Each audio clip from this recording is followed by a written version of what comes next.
5 minutes avec la Rhapsodie de réalité, une émission pour vous, une émission conçue pour vous, une émission taillée sur mesure, une émission qui vous ressemble, une émission qui vous permet de connaître votre destinée avec le Christ.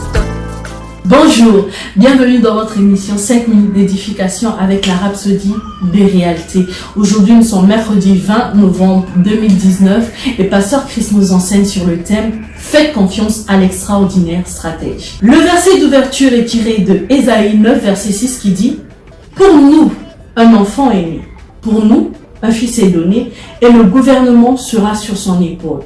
Et son nom sera appelé admirable, conseiller, le Dieu puissant, le Père éternel, le Prince de paix. » Dans le texte original en hébreu, dans la partie soulignée du passage ci-dessus, il n'y a pas de ponctuation entre les mots admirable et conseiller.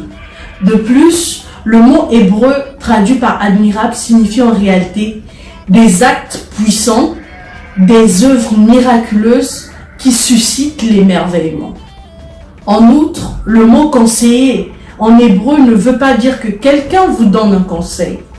Cela fait référence à celui qui vous conseille pour le combat, un stratège.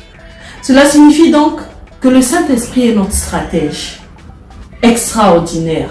Alléluia. Peu importe où vous vous trouvez dans votre vie ou ce que vous avez devant vous, vous pouvez toujours savoir quoi faire pour gagner si vous consultez le stratège extraordinaire.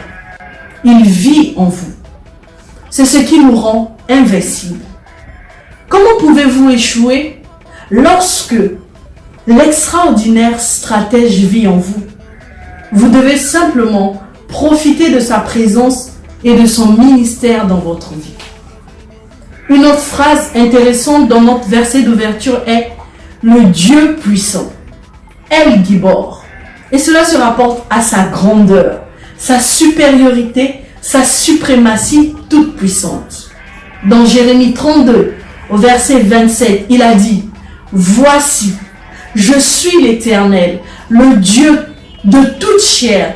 Y a-t-il quelque chose qui soit trop difficile pour moi? Absolument rien. » Le fait que la situation puisse paraître désespérée ne fait aucune différence. Il sait quoi faire. Il n'est jamais confus, même lorsque vous semblez troublé.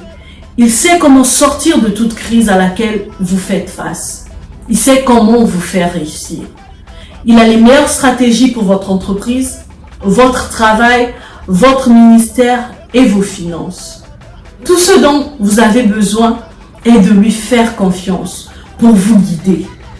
Suivez sa parole et le conseil qu'il vous donne à l'intérieur. Waouh! Quelle rhapsodie inspirante! Aujourd'hui encore, Pasteur Chris, par la parole, nous fait comprendre que le Saint-Esprit est notre stratège extraordinaire. Peu importe la situation à laquelle nous faisons face, il sait exactement ce qu'il faut faire. Parce que nous ne sommes pas une surprise pour lui, parce qu'il a planifié notre vie, parce que Jérémie dit qu'il a des projets de bonheur pour nous. C'est pourquoi son Saint-Esprit nous guide à travers sa parole dans ce qu'il a prévu pour nous. Nous allons prendre quelques instants et méditer sur ces paroles merveilleuses. Merci stratège. Alléluia. Nous allons prendre la prière, veuillez répéter après moi. Cher Père, merci de m'avoir accordé tous les trésors de la sagesse et de la connaissance qui se trouvent en Christ. Je suis sagace et je gagne tout le temps parce que j'opère selon les stratégies de l'esprit. Ma vie, mon ministère, ma famille et mes affaires sont extrêmement florissants. Au nom de Jésus. Amen. Pour la lecture approfondie, vous pouvez lire 2 Corinthiens 10, versets 4 à 5, Zacharie 4, verset 6, Proverbes 3, versets 5 à 6. Soyez bénis et à la prochaine édition. Croyons que vous avez été bénis par ce message. Nous vous invitons à faire de Jésus-Christ le Seigneur de votre vie en disant cette prière. Seigneur Jésus, viens dans mon cœur et deviens le Seigneur de ma vie. je reçois la vie éternelle dans mon esprit. Et selon Romains 10, 9, si tu confesses de ta bouche le Seigneur Jésus, et si tu crois dans ton cœur que Dieu l'a ressuscité de mort, tu seras sauvé. Je déclare que je suis sauvé, je suis né de nouveau, je suis un enfant de Dieu.